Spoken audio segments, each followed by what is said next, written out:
Vi skal lave noget videre på Sanders flotte knallert hos skrotteren. Ja. Så i dag der er planen, vi skal få fjernet noget krumtop. Ja. Og se hvordan det går. Og Sander han er jo ny her i Væksten. Så jeg skal teach ham lidt, hvordan vi får lavet det her. Ja. Yes. Så skal vi have... vi skal jo ligesom have fjernet den her. Jeg ved ikke, hvad den hedder. Men, vi har sådan nogle små låse herinde, som vi skal ind og ramme med den her. Bare fint.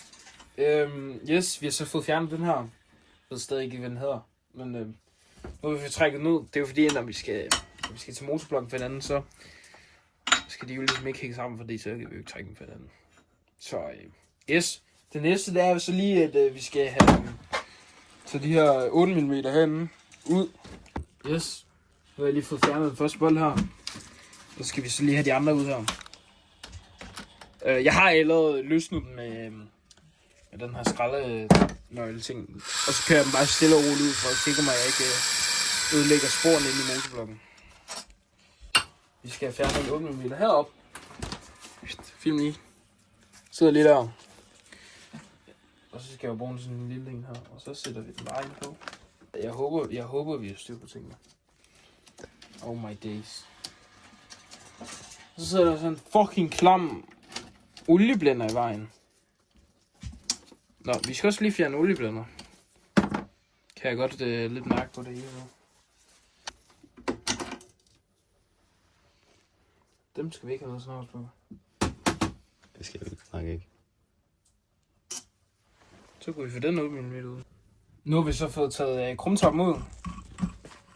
Vi fik det sgu ikke lige vist jer, men skal sætte bolden på, og så skal man bare flække den med sådan en hammer her. Ikke også? Så nu må du lige filme ordentligt, ikke? Ja, like in. Ja, og så nu skal vi så bare have krumtoppen ud her.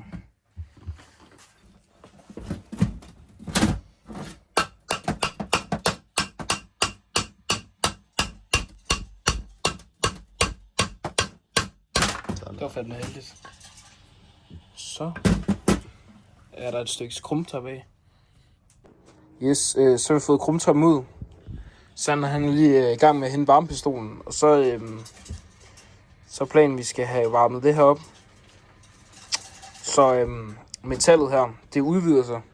Og så når det udvider sig, så bliver hullet jo ligesom lille smule større. Så har jeg lige fået fjernet den der simmerring, der sad henne. Og det var egentlig bare at tage en flad skruetrækker.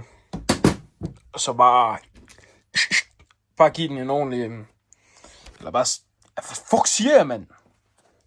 Ja, du skulle bare tage den her flade skruetrækker, og så skulle du bare skubbe simmerringen igennem, og så burde den meget gerne komme igennem. Det er det, jeg har gjort. Så nu skal vi bare videre til den anden del, som ligger hernede.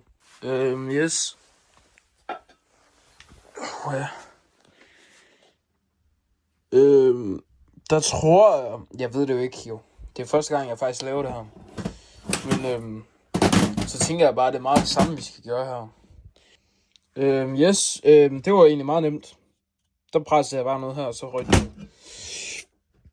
Så skal vi bare lige få renset lidt, der ligger lidt snavs den. Og så lige nu, der er Sander sgu overrede. Så han kommer sgu tilbage lige om lidt. Og så skal vi have gang i den fælde der, så vi kan få varmet blokken op. Og få sat nogle krumtapslejer i. Det tror jeg bare, vi skal til at gøre. Eller så prøver jeg får nok lige selv varmet op. Vi har ikke fået puttet krumtappen i, men vi prøver sgu alligevel. Stay tuned. Mig og Sander. Vi er nogle fucking klovne. Vi glemte sgu at filme, da vi satte den anden leje i motorblokken. Så I får sgu lov til at se, hvordan den bliver sat i her. Nu skal I bare herovre se, der er meget rot. Men der sidder sgu en flot motorblok der. Og så skal vi jo bare i gang med den her motorblok. Så det bliver sandt og sager. Og få varmet den op. Jeg tænker lige, at vi fjerner, elstarteren, fordi at, de der ledninger der, de kommer nok lige lovligt tæt på. Jeg tror det skulle komme til at brænde. Ja, det svinger. Hvis jeg skal være helt ærlig. Det er meget irriterende, den der, den ikke kan rykkes. Eller vi ikke har noget til at fjerne til den af, for det den står i vejen. Men vi får det til at virke, ikke også, Sander? Det gør fordi at vi har allerede fået det ene til at virke, og lejet faldt i med det samme, Sander. Der var no problemers. Det var sådan, og vi har bare varmet motorblokken og sådan noget. Fanden endte de op med sådan noget. Cirka 15 minutter eller sådan noget. Det var 15 minutter. Ja, det er bare på den sikre side, fordi sådan er i hvert fald varmt nok. Og vi har ikke lagt lejer i fryseren eller ingenting. Det var bare helt friske lejer ned i. Så ja. Let's get going. Yes, så mig og Sander. Vi skal prøve at se, om vi kan finde en solution, så vi ikke muligvis. Det kan også være, at vi kommer til at gøre det, som det er lige nu. Men vi vil gerne se, om jeg har en metalplade. Så vi lige kan se, det var en. Ikke også? Så vi ikke får brændt det her dæk. Fordi Sander, han lever jo så salt. Stadigvæk på 37 kroner, eller hvad? Det er mere. Ja. Og der er sådan et dæk, der er han altså ikke råd til. Og det er et rimelig fint dæk, så vi prøver sgu lige vores bedste, for ikke at få brændt det lort ned. Yes, mig og Sander, vi kommer til den solution, at jeg ikke har noget. Bare sådan, Sander skal gøre det i de næste 15 minutter eller sådan noget. Stay tuned. Så skal vi lige have lejet i her. Vi håber bare, at vi får den i first try. Bum. Sådan endte det. Og så kører lortet. Hold det kæft. Ja, det var ikke så godt. Ligesom os. Lige præcis, bror. Ja, fuck, den er varm, den bløde, men... ja, men det er sådan, det skal være, og nu skal vi bare vente på, det køler ned. Kig, hvad den her fløjtebassen med ned. Det skal vi have. Og det bliver jo faktisk lidt eksperimenter for den, fordi vi har ikke haft det i fryseren. Yes, det resulterede så i, at den ikke var kold nok, så vi kunne ikke få den ned i krumtopslejrene, så vi prøver lige her på dag 2. Vi er på dag 2. Jeg har fået sat krumtop i sammen med Sander og Martinkus. Vi har ikke lige fået det vist jer, men sådan er det. Så nu skal vi have lige få skåret pakningen af og få sat nogle møtrikker på hver side, og så skal vi have banket slø i den, fordi lige nu sådan rimelig stram, og det skal jo bare køre klasse jo, så det skal vi lige have gjort. Vi skal sætte møtrikkerne på krumtappen, så vi ikke får udlagt krumtappen. Så det får jeg lige hurtigt gjort. Bare få banket slør. Og nu vi gjort det allerede lige før her på den anden side, så nu kører det allerede meget bedre.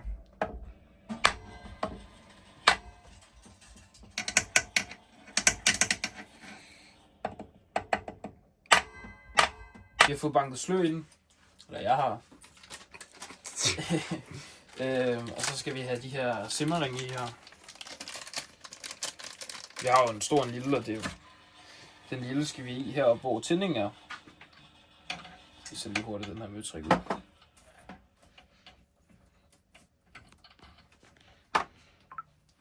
Og så er det en god ting, lige at smøre den med lidt olie. Ja, nu bruger vi bare 2-toksolie. Det er det, jeg lige har. Hvad var det, den her, eller? Nej, det var den her. Det var den der. Fuck, den er også slasket.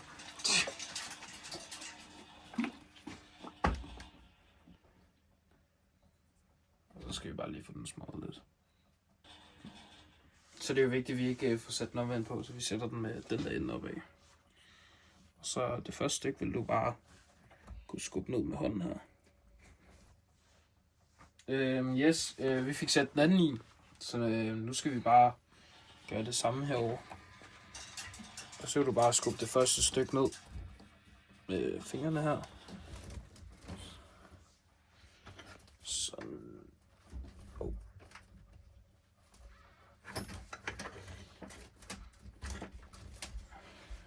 Sådan der, og så skal den jo bare ned og ramme det samme sted som før. Så det er lille indhak der. Vi har fået sat krumtoppen i med simmerringen i, og nu skal vi så have tændingen på. Vi har fået sat tændingen i med blæsehjul på, så det eneste vi mangler nu, det er faktisk noget det er studsen for at sætte karburatoren på cylinderen. Og så det jeg er i gang med nu, det er at få sat kobling på svinghjulet. Og så, nej, jeg mener variatoren og svinghjulet, og så skal vi have kobling her. Og det er ikke noget vildt. Sander, han er lidt broke, så det bliver ikke noget helt vildt racing-kobling eller noget. Det bliver bare noget standard. Yes. Det er ikke lige filmet, men vi har fået sat en gul med lås i trykfeder i. Ja. Og så har vi så det her vist i part 1 af Sanders knaldprojekt. Det var, at man kunne presse ind her, og så blev remmen ligesom løsere. Så det gør det også nemmere, hvis vi skal have den på. Og så sætter vi den ind her på. Jeg tager nok lige blæsehjulet i. Så er det vigtigt, at når vi får sat det på, får vi skubbet den helt ind, så de der tråde, de kommer ud her fra kumtoppen. Så sætter vi den der ind på, så den ligesom har noget modstand. Så tager vi den her lille ring her, så vi ikke får smadret trådene på kumtoppen. Vi skal få sat den her Airsoul 70 kubik på. Og så er det vigtigt, at vi får brugt noget smørelse, så vi ikke får stemplet til at sidde fast og sådan noget. Så den skal altså lige have noget tosagsolie. Så tager vi bare noget af det. Hold, ja, der var lidt meget der. Så tager vi det ellers bare ind, og så smører vi det bare rundt herinde i aksen. Hele vejen rundt. Sådan der. Så får vi lige smurt stemplet lidt ind her. Så har vi vores stempling. Så sætter vi den ene ind der. Og så presser vi bare rundt hele vejen rundt. Så er den stempling i. Og så kan vi jo se her, hvis vi drejer rundt. Så er der lige et sted, hvor den går ind. Hvor den lige har et lille hak. Der. Meget svært at se, men så når vi får presset den ind der, så kan den ligesom passe på cylinderen. Men så har vi jo stemplet op. Det er jo flot, at vi har en pil på, så vi ved, at pilen den skal altså være ned mod udstødningen. Så sætter vi den jo bare ind på her. Så tager vi vores krydspind. Lægger den ind på her. Og den skal jo så bare ind og ramme i venden her.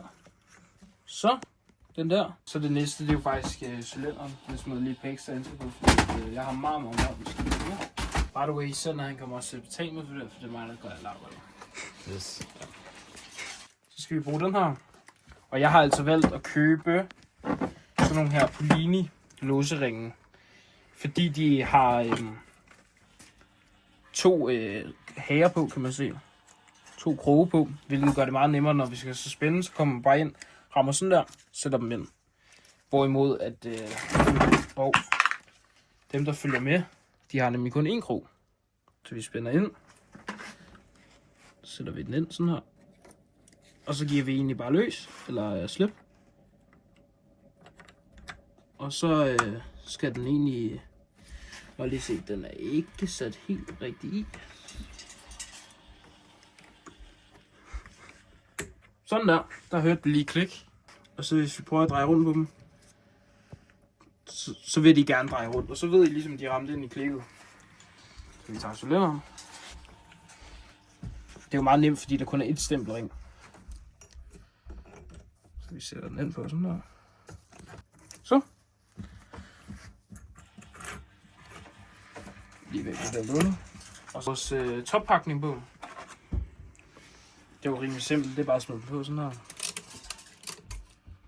Perfekt. Du kan se her efter formen. Det er den samme form på cylinderen.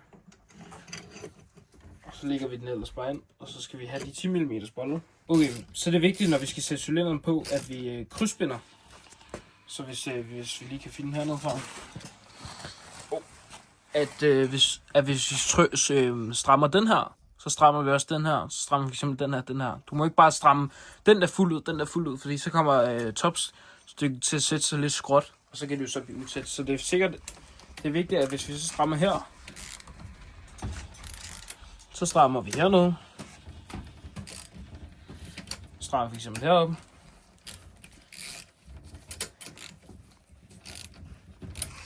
Strammer vi hernede. Jeg sætter ophænget på, så skal vi huske, vi skal jo have de her ringe på. Så når den er sådan her, halvvejs igennem, så får vi lige sat den første, så får vi lige sat den første ring. Ikke et første hakket der, men lige videre. Så tager vi den næste. Og så smider vi den i hakket. Fordi så den ligesom ryger herover og rammer i. Så tager vi så den her. Smider vi den bare ind i det hak, der er den. Jeg tror faktisk ikke, vi fik det vist, men tidligere, da vi skilte knaller noget i, jeg ved ikke om det er det her afsnit eller sidste afsnit, der endte vi så med at få knækket membranen. Fordi ham der dyven havde strammet bolden så meget, så da vi skulle finde en anden, der knækkede det her stykke af, så vi blev nødt til at have en ny membran. Jeg havde en ny membran liggende, som Sander så forkøbt af mig. Og så har jeg jo så faktisk sat de der ting fra den her over på den her. Og så er det meget vigtigt, når vi får sat de der plader i, at måden du får testet på, om de sidder tætte, det er, at du tager den op mod lyset. Og hvis du kan se nogle streger imellem, så er de nemlig ikke tætte. Og der kan jeg faktisk se den her side. Den er ikke helt tæt. Yes, vi er tilbage. Vi har fået sat membran og studsen på her. Det er noget racing stus. Noget til PGO her. Så hvis Sander lige kommer ind med den her. Sander har fået købt en 21 mm Polini-karburator. Som vi så skal sætte på. Jeg har sådan en smadret Yasuni R-udstødning. Uden fædre og sådan nogle ting, men vi prøver lige at se, om den kan være på Sanders kart.